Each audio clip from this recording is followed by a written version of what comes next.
되어집니다. 교도하시겠습니다. 밤에 주께서 환상 가운데 바울에게 말씀하시되 두려워하지 말며 침묵하지 말고 말하라.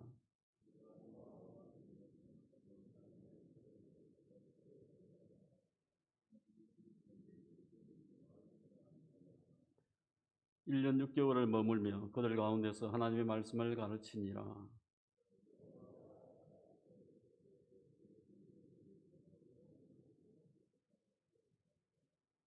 말하되 이 사람이 율법을 어기면서 하나님을 경외하라고 사람들을 권한다 하거늘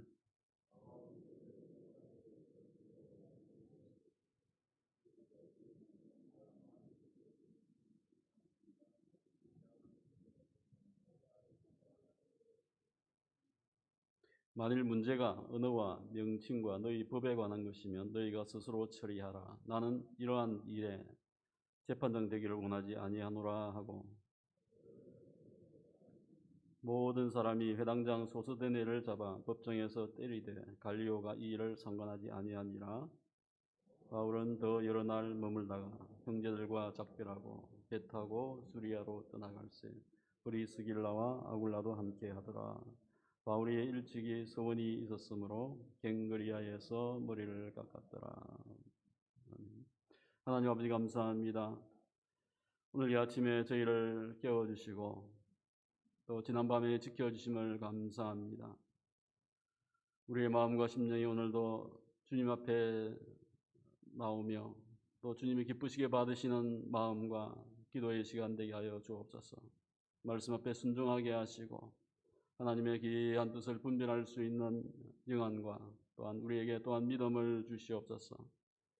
이 아침에 미처 나오지 못한 주의 형제자매들도 기억하시며 동일한 은혜가 있게 하시고 우리의 하루의 삶이 주 안에서 기도 가운데서 시작되게 하시고 승리케 하여 주시옵소서. 오늘도 나오면서 귀한 물질을 바친 손길 위에 함께 하시고 제목 가운데 귀하게 응답하여 주옵소서. 감사하고 예수님의 이름으로 기도합니다. 아멘. 바울 사도가 고린도에서 이제 복음 사역을 하게 되어졌습니다.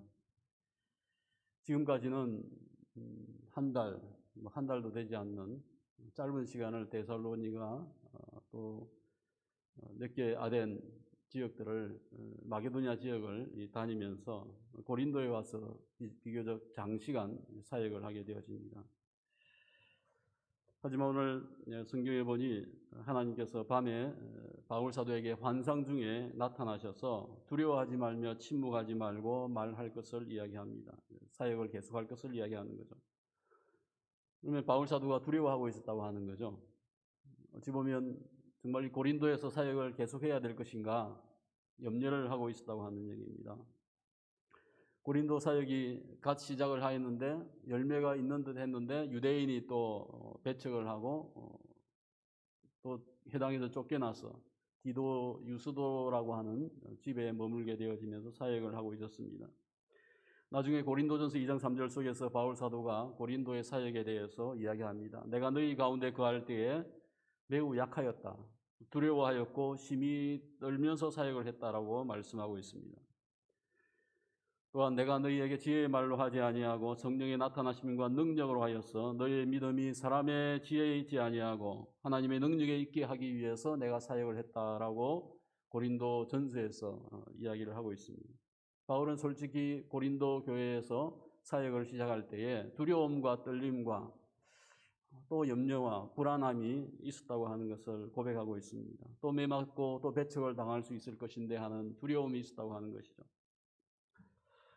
10절과 11절 말씀 속에 보게 되어지면 그와 같은 주저함 속에서 그가 이제 사역을 하였습니다. 주님께서 약속합니다. 내가 너와 함께 있을 것이다 라고 약속하였고요. 누구도 너를 대적하여서 해롭게 하지 못할 것이다. 이는 이 성중에 내 백성이 많음이니라고 말씀하고 있습니다. 하나님께서 고린도에서 내가 너와 함께 하겠다. 왜요? 장시간 너와 함께 하겠다. 이곳에 너가 복음을 증거하고 구원해야 될 많은 백성이 있기 때문이다 라고 말씀하고 있습니다. 아무도 너를 대적하여서 해할 자가 없을 것이다. 내가 너를 지켜주겠다라고 말씀하고 있는 것이죠. 바울은 여기에서 이제 1년 반 동안 고린도에서 사역을 합니다. 그동안은 짧게 사역을 했는데요. 1년 반. 2차 선교에서 가장 긴 시간을 고린도에서 사역을 하고 3차 선교에서는 바울 사도가 에베소에서 3년을 사역을 합니다. 그래서 바울 사도가 점점 한 교회에 머물러서 교회를 목양하고 케어하면서 양육하며 훈련시키는 것이 점점 시간이 늘게 되어지는데요. 특별히 고린도 교회에 대한 이야기는 저희가 고린도전서, 고린도후서 이와 같은 내용을 통해서 참 고린도 교회가 좀 복잡하기도 하였고 굉장히 성장도 많이 있었던 것을 저희가 보게 되어지고 바울 사도가 이 고린도 교회에 사역하면서 데살로니가 교회에다가 편지를 한 번 보내고 두 번 보내면서 전서와 후서를 보내게 되어집니다. 그만큼 고린도에서의 바울 사역이 바쁘게 돌고 있었다고 하는 것이고요. 하나님께서는 내 백성이 많이 있다라고 이야기하였습니다. 이 백성은 누구입니까? 구약에서는 백성하면 이스라엘 백성을 이야기했지만 오늘 신약 성경 속에서 예수님께서 내 백성 하는 것은 신약의 새로운 교회를 이야기하는 거예요. 오늘 고린도 지역에 세워야 될 하나님의 백성이 많이 있고 교회를 세워야 한다는 것이 주님의 말씀이었습니다. 바울 사도가 이 지역에 교회를 세우겠다고 하는 굉장한 열심과 각오를 가지고 여기서 사역을 하였는데 곧 지나지 아니하여서 유대인이 또 일제히 일어납니다. 그래서 아마 좀 시간이 좀 지났던 것 같습니다. 사역이 어느 정도 정리가 되어지는데 바울을 대적하여서 바울을 끌고 법정에 또 가게 되어집니다. 이 갈리오 총독은 유명한 철학자 세네카의 형제였다고 합니다. 그는 유대교의 그 교회 확장에 대해서 별로 관심이 없었습니다.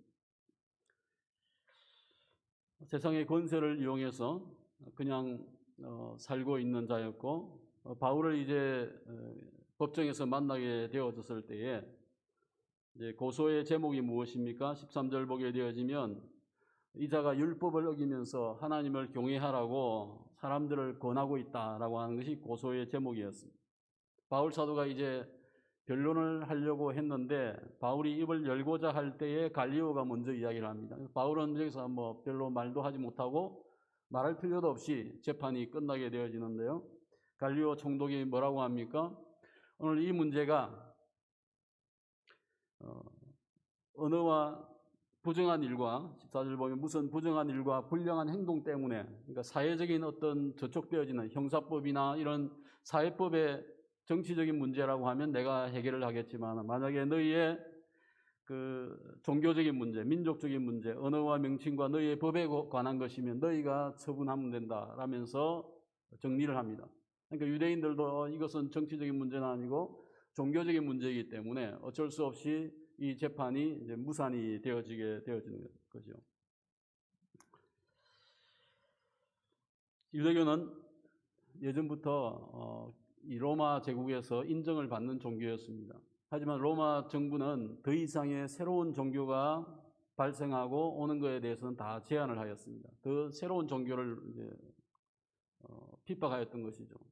그러면 기독교도 새로운 종교이긴 하지만은 갈리오가 볼 때는 유대교나 기독교나 뭐 그게 똑같은 것 같아요. 하나님을 믿고 신을 믿고 같은 팔레스타인 예루살렘에서 온 종교라고 생각하니까 너 같은 유대교 안에서 왜 싸우느냐 이런 상황이 되어지면서 기독교가 로마 제국의 하나의 종교로서 그냥 정착이 되어지는 계기가 되어집니다.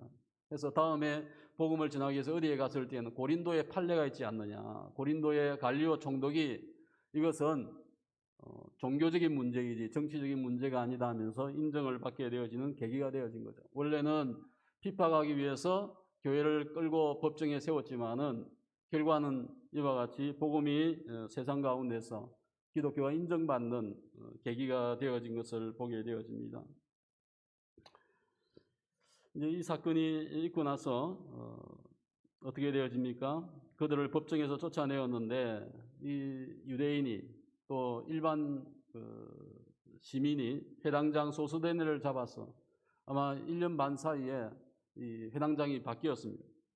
그도 이제 예수를 믿는 자인데 소스데네를 잡아서 법정 앞에서 이제 폭력을 하는 거죠. 때리고 하였지만 갈리오 총독은 그것은 너희들 종교적인 문제니까 내가 상관하지 않겠다 하고 그냥 놔두었다고 하는 것을 이야기하고 있습니다. 바울 사도가 더 여러 날을 머물다가 형제들과 작별하고 이제 고린도 지역을 떠나게 되어지죠. 그래서 어디를 갑니까? 그가 원래 파송받은 교회로 이제 가게 되어집니다. 그 길을 떠나면서 그가 갱그리아에 도착을 하였습니다. 그곳에서 그가 성경에 보니까 머리를 깎았다라고 이야기하고 있습니다. 이발을 한 거죠. 일찍이 서원을 했기 때문에 그가 이발을 하지 않고 있었습니다. 그러다가 갱그리아에 와서 이발을 한 거예요. 그러니까 저희는 머리를 깎았다고 하니까 삭발을 했다라고 이제 착각을 할 수 있는데 그게 아니고요. 아마 그 당시에는 그 구약의 어떤 관점 속에서 서원 기도라는 것이 있었던 것 같습니다. 그러면 바울도 서원을 하면서 나시린의 기도를 한 것 같아요. 서원하면서. 근데 왜 그가 나시린 기도를 했는지는 알 수 없지만은 자기 자신을 절제하고 머리를 깎지 아니하고 포도주를 마시지 아니하고 생활적인 어떤 것들을 제한하면서 적어도 이 기간은 1년 이상의 기간. 그러면 고린도 교회에서 사역을 할 때에 바울 사도는 머리를 깎지 아니하고 술도 마시지 아니하고 생활을 절제하면서 고린도를 떠나왔을 때에 갱그리아에서 이제 머리를 깎고 있는 것을 보게 되어집니다. 바울 사도가 사역의 목표가 있었습니다. 하나님의 교회를 고린도 지역에 세우는 것이었습니다. 두려움과 떨림이 있었지만 하나님께서 무서워하지 말라. 내가 너와 함께 하겠다. 이곳엔 내가 나의 백성이 많이 있다라고 하였고 바울 사도가 거기에 헌신하여서 수고하면서 그가 또한 서원도 하고 수많은 사역을 감당하였습니다. 고린도 교회가 얼마나 독특한 교회인지를 저희가 알고 있습니다. 오늘 그와 같은 사역을 이제 그가 완성하고 나서 그 가운데 아마 서원을 했던 것 같아요. 그리고 나서 모든 것이 끝나고 나서 이제 고린도를 떠나면서 머리를 깎고 있는 것을 보게 되어집니다. 오늘 우리의 삶 속에도 어찌 보면 나시린 기도는 아니지만 주님 앞에서 금식을 할 때가 있겠죠. 또는 어떤 시간을 정해놓고 기도하는 시간도 있을 수 있습니다. 그 시간은 무슨 시간입니까? 하나님 앞에서 어떤 서원이 될 수도 있고요. 내가 주님 앞에 회개하는 기도의 시간도 될 수 있을 것입니다. 오늘 하나님의 교회를 위해서 또 자신을 위해서 영적인 삶을 위해서 저희에게도 이와 같은 주님에게 일정한 시간과 우리의 삶을 절제하면서 헌신을 하는 기도의 시간이 필요하다라고 생각을 하여 봅니다. 오늘 하나님의 교회는 결국에는 복음을 전하였을 때 꽃이다 하는 것을 기억을 해보고요.